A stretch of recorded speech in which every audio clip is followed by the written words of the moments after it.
आज आपका टॉपिक है पुष्प की संरचना।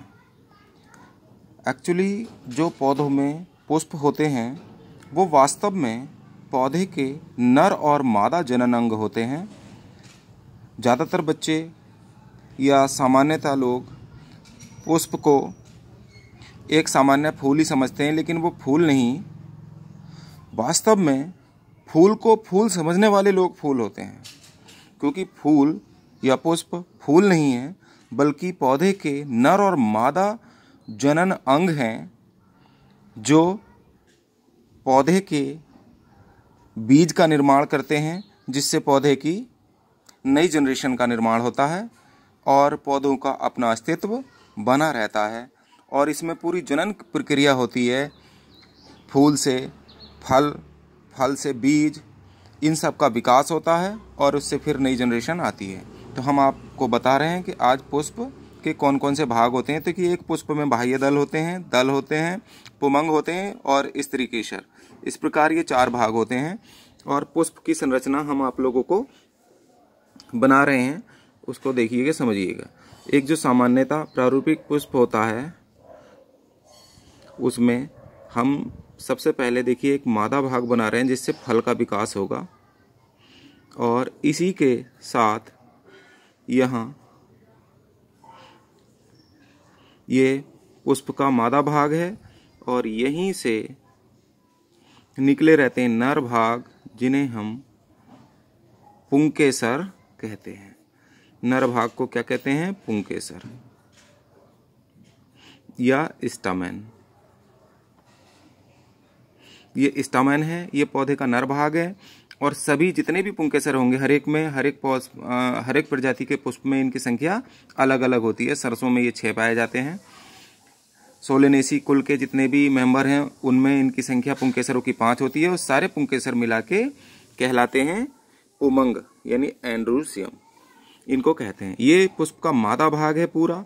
इस पूरे मादा भाग को यहाँ से लेके यहाँ तक, इस मादा भाग को स्त्री केसर या जायांग कहते हैं,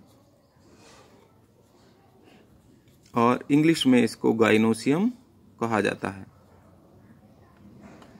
पुष्प का। इसके अतिरिक्त पुष्प में आप लोगों ने देखा होगा, ये जो कलर्ड भाग होता है ना, जो रंग बिरंगे भाग होते हैं, इनको हम दल कहते हैं, यानी कि कोरोला। और इनकी संख्या भी प्रत्येक पुष्प में अलग अलग होती है, प्रत्येक प्रजाति के पुष्प में अलग अलग पाई जाती है। सोलेनेसी के मेंबर्स में इनकी संख्या, इन दल की संख्या 5 होती है। और सोलेनेसी कुल का मतलब है आलू, मिर्च, बैंगन, और सोलेनम नाइग्रम, काली मकोए, धतूरा, इनमें 5 होती है। इसके अतिरिक्त ये होते हैं दल। इसके ठीक नीचे ये हल्के से हरे रंग के भाग होते हैं, ये बाह्य दल होते हैं। बाह्य दल, इनको हम कैलिक्स कहते हैं। इनकी संख्या भी प्रत्येक प्रजाति के पौधे में अलग अलग होती है। ये हल्के हरे रंग के पार्ट हैं। अब देखिए बाह्य दलों की संख्या, अगर हम सरसों के पुष्प में देखें तो सरसों के पुष्प में बाह्य दल ये 4 होते हैं। इनकी संख्या कितनी होती है? 4। और यहाँ हमने 2 दिखाए हैं, हम 4 दिखा देते हैं। इसके अलावा यहाँ हमने जो पुंकेसर दिखाए हैं, कितने दिखाए हैं? 2, लेकिन हम इसको 6 दिखाएंगे क्योंकि सरसों के पुष्प में इनकी संख्या होती है 6। एक बात और दिखाया मैंने, इसमें आप लोगों ने देखा कि 4 तो बड़े दिखाए हैं और 2 पुंकेसर छोटे दिखाए हैं। सरसों के पुष्प में ऐसा ही होता है, चतुर्दीर्घी क्रम में होता है। इसमें 4 बड़े पुंकेसर होते हैं और 2 छोटे होते हैं। फिर होते हैं दल। दल, ये जो कलर्ड पार्ट होता है, इसका रंगीन भाग, ये दल होता है। सरसों के पुष्प में आप लोगों ने देखा होगा, जो पीले रंग के भाग होते हैं ये दल होते हैं। तो इनकी संख्या कितनी होती है? हल्की, इनकी संख्या होती है 4। अगर आप ध्यान से देखेंगे तो इस तरह का थोड़ा सा उसमें वेनेशन भी आपको देखने मिलेगा। शिराविन्यास पुष्प में पुष्प के बाह्य दलों में देखने को मिलता है।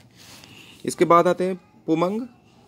पुमंग की संख्या देखेंगे आप तो पुमंग जो होगा एंड्रोसियम, इसकी संख्या सरसों के पौधे में 6 होती है, 2, इसमें 2 छोटे होते हैं और 4 बड़े होते हैं। तो इस तरह से इनको पूरे को 6 पुंकेसरों को क्या कहते हैं? एंड्रोसियम कहते हैं। और गाइनोसियम एक इसमें जिससे फल का विकास होता है, फली बनती है। इस पूरी संरचना को हम क्या कहते हैं? गाइनोसियम कहते हैं। यानी कि स्त्री केसर, ये फूला हुआ भाग इसका अंडाशय होता है, इससे फली बनती है। इसके ऊपरी भाग को वर्तिकाग्र कहते हैं, इसको वर्तिका कहते हैं। इसकी गर्दन जैसा भाग, इसका फूला हुआ भाग अंडाशय है, इसके अंदर बीजांड होते हैं, बीज बनते हैं। धन्यवाद। इसकी पुष्प की संरचना आपने समझ लिया है। इसके बाद हम अगला टॉपिक आपको बताएंगे।